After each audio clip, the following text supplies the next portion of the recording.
बहुत प्यारी कथा। एक पंडित जी बड़े भजनानंदी थे, बहुत भजनानंदी थे, बहुत ज्यादा।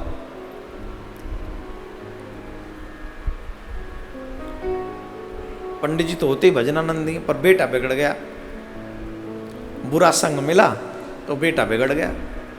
अब बेटा बिगड़ गया तो वो बाहर खाने लगा, बाहर पीने लगा, और बाहर की चीजें तो कीमती होती हैं, थोड़ी होती है ना, तो उसके लिए तो मनी चाहिए। बाहर वाले कितने दिन खिलाएंगे तुम्हें, हैं? बाहर वाले कितने दिन खिला देंगे, तो लत पड़ जाएगी तो तुम्हें फिर जाना ही पड़ेगा। तो पिताजी पे उतनी धन थी नहीं जो उतना दे दें, तो अब क्या करें।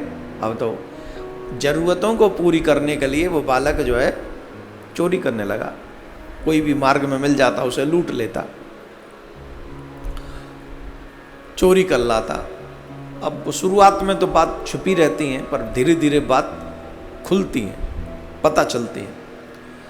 और जब धीरे धीरे बात उनको पता चली, उनके पिता को, उनकी माँ को, बच्चे को समझाया।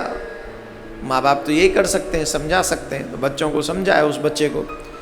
पर दो प्रकार के बच्चे भी होते हैं, एक जो समझाने से समझ जाते हैं, एक जो अपनी जिद पे अड़े रहते हैं, वो जिद पे अड़ा रहा। तो माँ बाप ने क्रोधित होकर अपने उससे कहा कि तू यहां से गेट आउट फ्रॉम हियर, तुम यहां नहीं रह सकते हमारे साथ, गेट लॉस।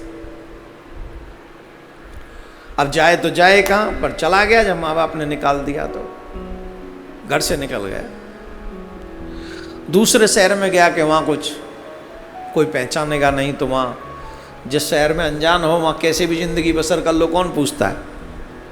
हमारे ब्रज में कहते हैं देश चोरी परदेश भीख बराबर है। परदेश में चोरी कर रहे हो, भीख मांग रहे हो, कौन देख रहा है ना। देश में तो सब पहचानते हैं, कई लोग तो अपना टाइटल बदल बदल के विदेश प्रदेश में जाके काम करते हैं, है ना।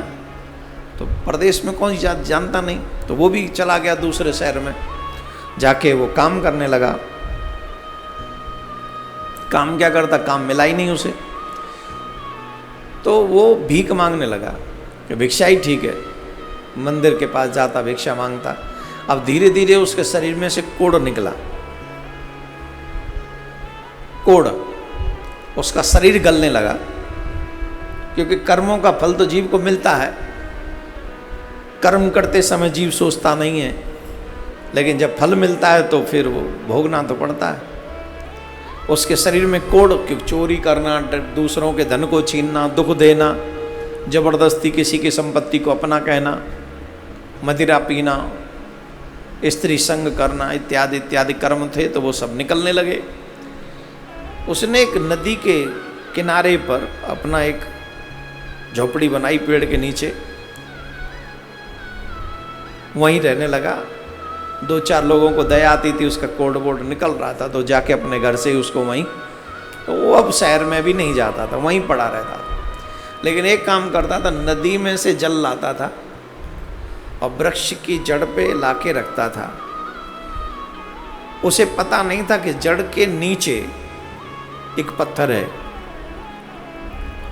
तो वो रोज जल लाकर वहीं रखता था और उस झोंपड़ी में रहता था। जो गांव वाले दे जाते वही खा लेता था। ऐसे ही उसका कष्ट भरी जिंदगी जीवन व्यतीत कर रहा था। संयोग से एक दिन घड़ा लेके आया, उसने वो वहां रखा और रखते ही उसका प्राणांत हो गया।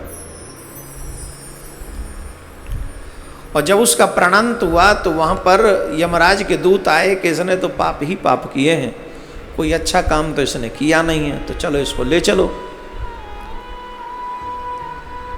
तो जब ले चलने के लिए वो आए और ले चलने लगे बांध के, उसी समय शिव के गण उपस्थित हो गए और शिव के गणों ने कहा कि तुम इसे नहीं ले जा सकते। बोले क्यों? बोले तुम क्यों लेने आए हो? बोले आप जानते हैं ये बहुत बड़ा पापी है, जीवन भर पाप ही किया, एक सत्कर्म नहीं किया इसने, एक सत्कर्म नहीं किया। शिव जी के गण बोले तुम नहीं जानते इसने सत्कर्म किया है। बोले क्या? बोले मटका उठाओ। उठाया, मटके के नीचे देखो जड़ है, जड़ के नीचे देखो वहाँ एक पत्थर है।